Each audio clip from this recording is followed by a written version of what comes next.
Hello everyone, Spot of Nerd here with our second annual Halloween Spooktacular, and I could not be more excited to talk about some of these films. We're gonna very briefly go over. Some were absolutely garbage and terrible, some mediocre, and then the ultimate king of kings in relation to Halloween, gore, blood, horror, the most amazing, truly one of the most amazing films I have ever seen in my entire life. But we need to go over two other Halloween-esque thriller gore type films, psychological thrillers: Blink Twice and Say No Evil.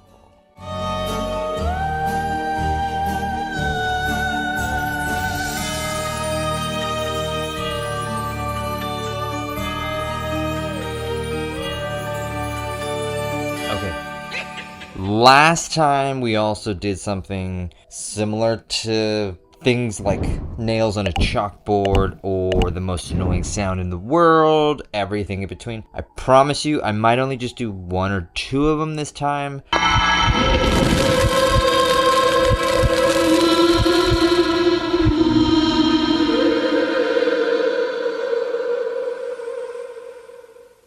So yeah, I won't do it as much. I promise. I cross my fingers, promise I will not do it as many times as we did before, but it's gonna happen. Just go with it, bear with me, and I'll probably look back on this one and go, why the fuck did I do that again? So without further ado, let's get started. Halloween, as always, is my most favorite time of the year because I love horror, I love gore, I love spookies and all this other stuff. I love candy. I miss the old days of trick-or-treating. But ultimately, what it comes down to is movies have only gotten better over the years. It is, I said this in my Instagram post, but every decade has its baddie, its legacy, its legend, blah blah blah. Michael Myers, Jason, Freddy, Chainsaw Dude, It's the Clown. But honestly, what will take the cake right in today's world is gonna be Art the Clown from Terrifier. And we're gonna get to Terrifier 3 here momentarily, but I just wanted to point it out because, again, Halloween to some is just another holiday. It's whatever. It's also just time to dress up, party, blah blah blah blah blah. But ultimately, sometimes you need a good scare. You need a good fright. You need a good psychological fuck with your brain type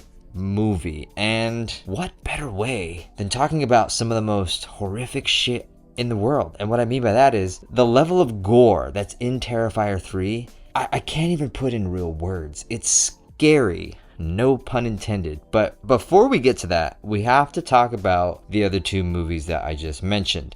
Blink Twice, Say No Evil. Let's talk about first James McAvoy, if I'm saying his name right. He recently did a film. If you're familiar with it, I do recommend seeing it. It falls apart halfway through the film. And to give you the quick cliff notes of the movie, basically him and his wife kidnap tourists. Imagine Hostel, if you've ever seen Hostel. What I thought was the most graphic film I've ever seen in my life until Terrifier 3 came around, or the fact Terrifier itself just came around at all. It's the cliche basis. James McAvoy and his wife, they live out in Europe, and they usually go out to these kind of group vacation things, whatever you want to call it, and they kidnap people. They steal their identities. They steal their children, which is kind of really fucked up. And if you watch the trailer, that's what's really gonna it's what's gonna lure you in, because you know James McAvoy, really, he is a dark human being. And I don't know if he's a dark human being in real life, but he portrays one beautifully. You might remember him in Split.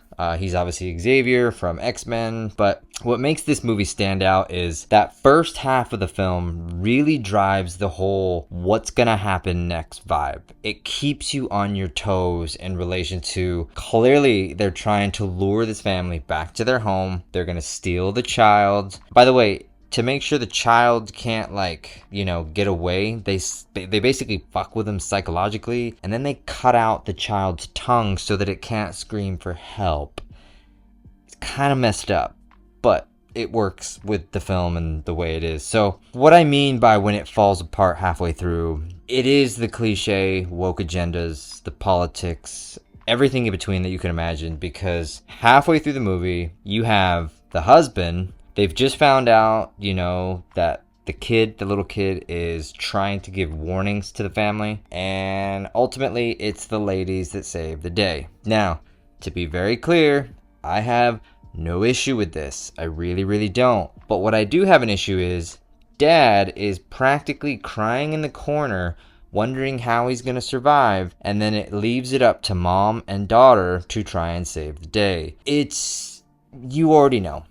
I don't even need to explain it. You already know. And it really is what ends up ruining the film. It really, really does. And I would still encourage you to keep going and still watch through it because, again, there's a lot of really good depth to the characters. There's really good depth to the story building, especially where they filmed it in Europe specifically. But it just, once that kind of kicks in, that vibe that dad basically is useless and he's a pile of shit because, of course, the wife cheated, so on and so forth. It just goes back to the number one thing that ruins all movies today, and I'm pretty confident you know what that is. So yeah, we'll just leave it at that.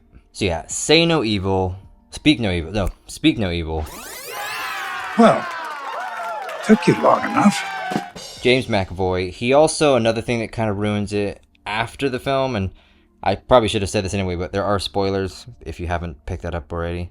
Apparently, in an interview while he was making this film, he got inspiration from his inner Andrew Tate. It's just bringing more bullshit into, basically in relation to the film, in relation to his acting style, because of course he's portraying Andrew Tate as this misogynistic, masculine, horrible piece of shit. And the bottom line is, no, I am actually a huge fan of Andrew Tate. I think masculinity is amazing. This is about Halloween, so we're not going to go down that road, but I'm pretty sure you can figure out why, third, fourth time now, it really does fall apart. What should have been an amazing thriller, psychological thriller, turns out to be a wet fart. Plain and simple. Would I give it cups of tea? Sure. I'll give it 1, but it doesn't deserve any more. And that's why I say don't waste your money. Don't spend too much time on it. Maybe watch half of it, and then the moment the family realizes they're gonna be kidnapped and killed, just turn it off, because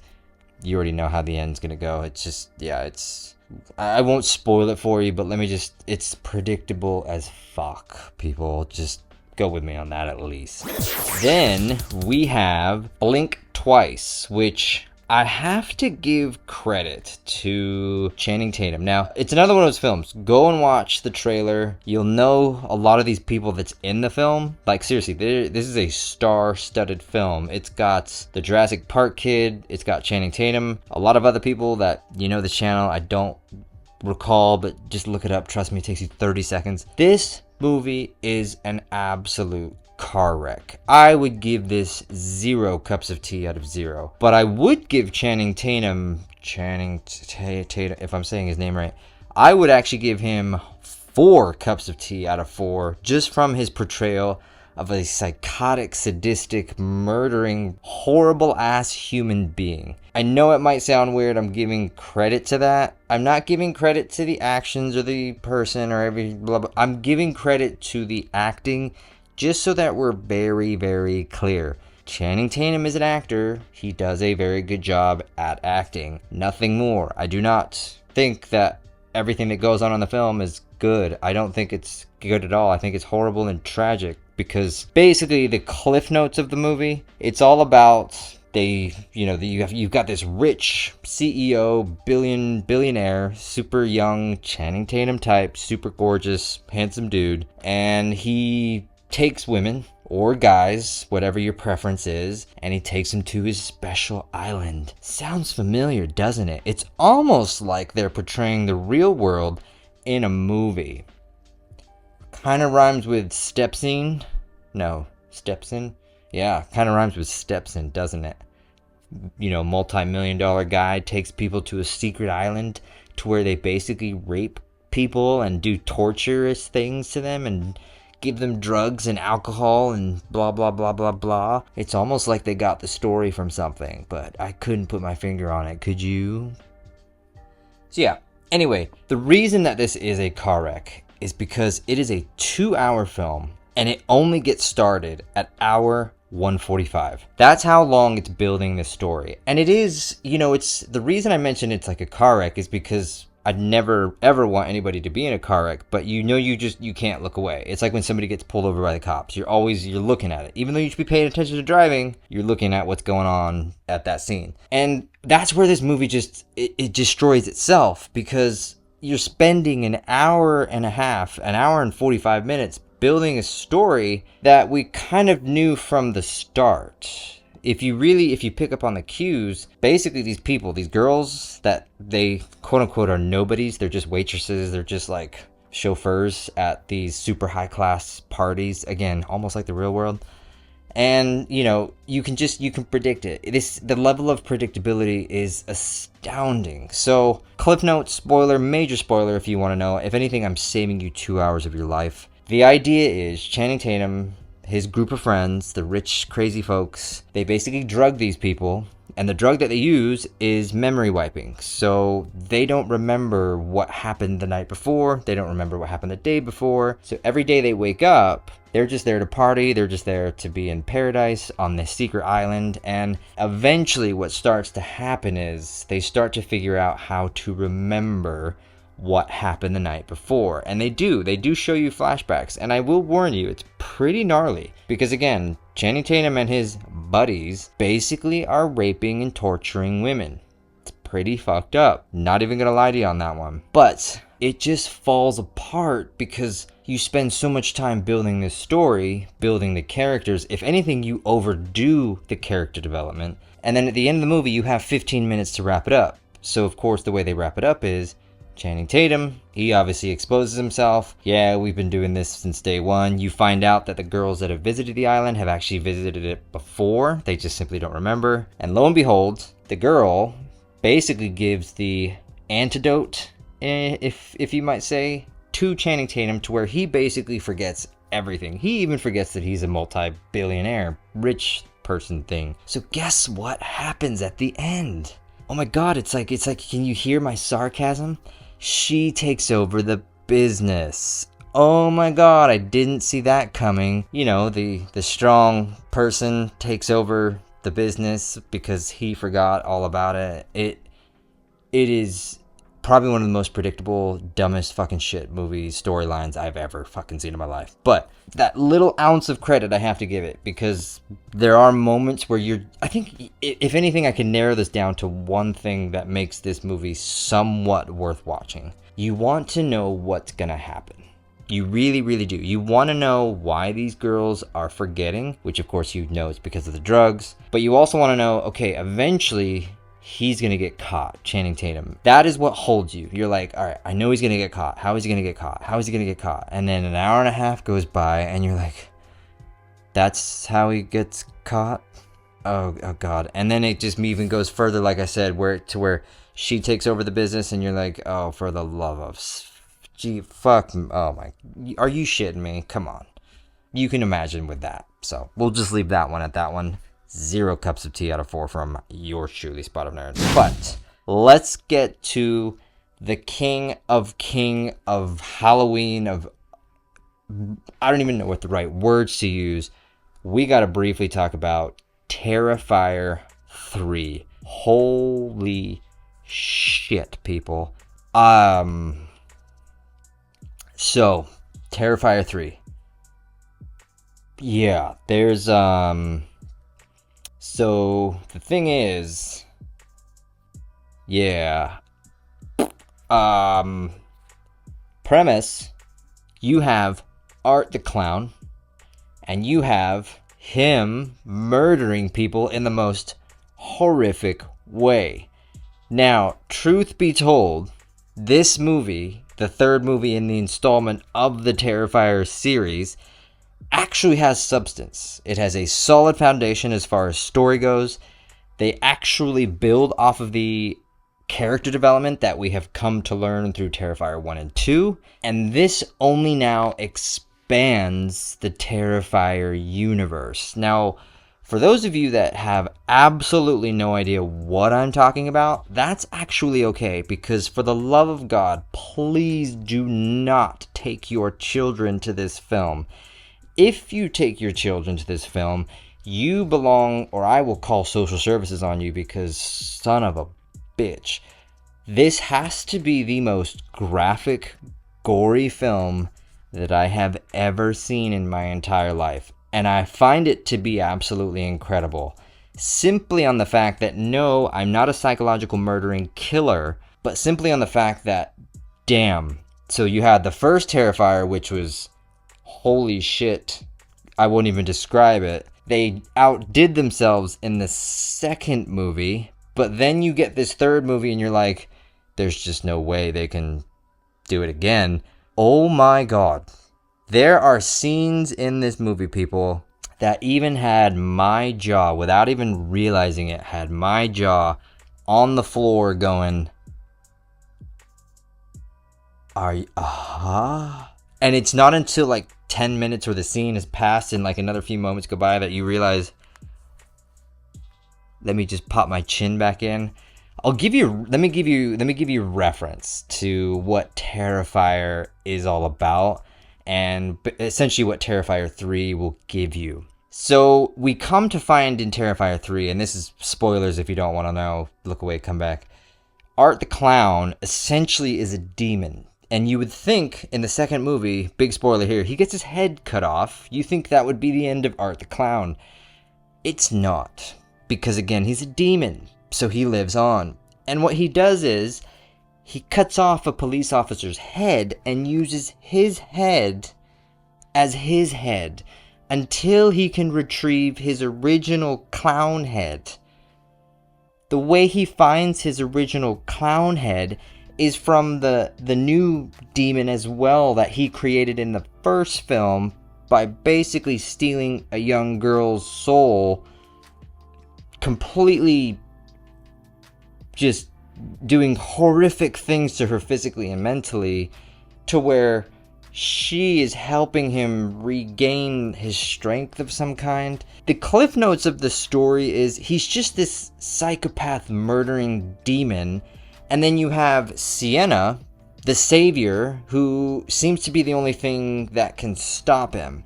Now, they leave it on a pretty big cliffhanger in Terrifier 3. Obviously, she ends up in an insane asylum after the second film.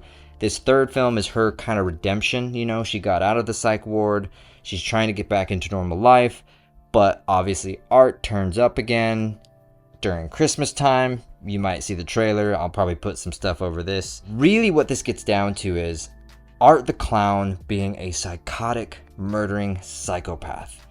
And the way that he does it, the way that he kills people is the most insane way possible. He always carries a bag with him. It's usually got knives and axes and everything in between. And, you know, he just creates chaos and terrorizes everything and everywhere he goes. But the most amazing thing about this character is, Art the Clown, he doesn't say a word. So he's in the real world and he's going to these places, like he'll see Santa at a bar, or he'll literally be Santa in the mall with kids, and he's acting perfectly normal. I mean, normal to the point of a creepy ass clown with nasty ass teeth can be, covered in blood. So he's just normal, like in everyday world, and people just like kick him out of the bar, but then it just turns the script and he starts murdering them. And the way he murders Santa, he has nitrogen oxide, the stuff that, like, you know, you freeze it, like Terminator 2, and then you just crack it open. So he freezes parts of Santa and takes an axe to his face while Santa's still alive. It's just, there's so many examples I could use of just the sheer excellence that this movie is, and I have to give so much credit. Please look up the director and all, you know, everybody that was involved with this film, from the acting and all this other stuff. But if there was one way, like, I would say to best describe the overall, this movie deserves an Oscar in relation to the graphic nature of it. And I don't, like I said, I don't mean that in a, like, I'm a psychopath killer. It reminds me of a song back in the 90s. But I mean that in just they've outdone themselves once again, but they've done it in such a sadistic, horrible way that even the most strongest of strong people, and I consider myself pretty strong, you really just take a step back after you watch some of these scenes, or you have to watch this movie and go, I kind of just feel gross, you know, like, but that's the point. That's the point. So, you know, I put up a post again online about Terrifier 3, and a lot of people just go, well, oh, they're just trying to get, you know, the nasty factor or the graphicness and the stuff like that. And I'm like, yeah, that's the point. That's the whole point of this franchise, is to get you to go, I feel gross inside. I feel like I need to go home and I need to watch like Care Bears for a day just so I can wash out the horribleness from what I've just witnessed. Like, one more, I'll give you, his demon apprentice gets excited whenever he kills, so she uses a knife with that excitement. If you can put 2 and 2 together there, wow, like, if there was one, yep, these people need Jesus. Hands down, these people need Jesus. But 1000%, I would give Terrifier 3 4 cups of tea out of 4. It is, if you ask me right here, right now, it is the king of Halloween. Art the Clown, Terrifier 3 is king of Halloween. No ifs, ands, or buts. There is a lot of great Halloween movies out there, whether, like I said, Jason, Freddy, the whole 9 yards. Even Disney stuff, the Nightmare Before Christmas. You will not compare. There's no comparison to Terrifier and Art the Clown. There simply isn't. And I just want to make sure, again, I'm very clear about this. This is not for children. Not for, if anything, it's probably not for adults either. You need to have a very strong soul that is in love with Jesus and loves God, because this is some fucked up shit. Some seriously fucked up shit. But I would encourage you to watch it just because of the fact of how incredibly done this movie was and how insane this movie is. But also, the cherry on the top, it beat out the Joker Folie à Deux. So you have a major DC studio that produces some of the world's most amazing content. A third party, think of this like metaphorically speaking, a third party film, Terrifier, outperformed you in your second week alone. A movie that had a budget of around, I think it had something like 10 million, this Terrifier 3, so far in its first week has already made $20 million. The Joker movie had a $300 million budget, has barely made 75 mil, I think, something around there. I could be wrong, but I know it's completely bombed. It just tells you how incredible the film is, how the reputation is starting to pick up, because again, a lot of people don't even know what Terrifier is. I would encourage you, if you are looking for a solid Halloween movie to watch, it's number one, hands down, without your kids. And that is that. That's that, folks. It is the second annual Halloween Spooktacular from yours truly, Spot of Nerd. Do you see how far we got without having to do... Oh, damn it.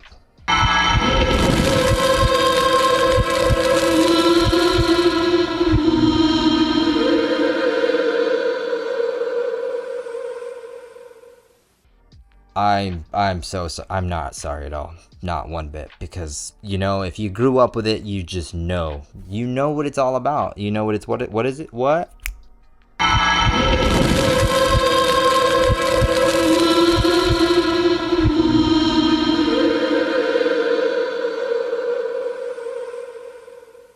Okay, I swear to God, that's the last time. So, anyway, we're going to wrap this up. Huge thank you to everybody that has been watching. If you got this far, I dip my invisible hat. I really do. But seriously, I wish everybody a happy Halloween. Thank you guys so much for watching. And we will catch y'all. See, I'm trying to come up with that phrase. We'll see you guys in the next episode. Laters.